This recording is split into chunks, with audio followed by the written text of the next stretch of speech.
أسألكم بالله، هل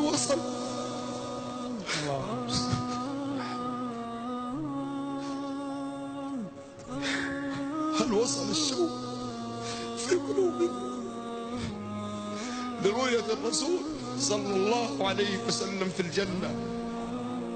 هل اشتاقت قلوبنا لرؤية محمد صلى الله عليه وسلم؟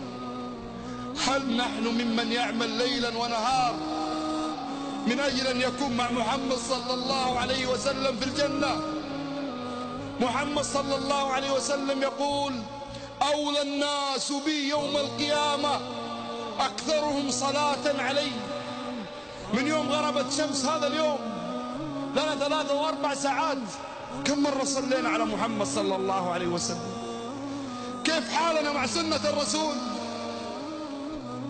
كيف شوقنا لرؤية الرسول اللي قدم عمره كله من أجلي وأجلك؟ يوم القيامة الأنبياء كلهم يقولون نفسي نفسي، إلا محمد يقول أمتي أمتي. فماذا قدمت أمة محمد من أجل سنة محمد؟ ماذا قدمنا من أجل الدين؟ ماذا في جوالاتنا؟ كيف صلاتنا؟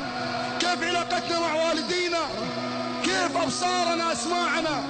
لابد يا أحبتي أن نعرف من هو محمد صلى الله عليه وسلم حتى نتبعه، حتى نقتدي بسنته، حتى نكون معه في جنة عرضها الأرض والسماء.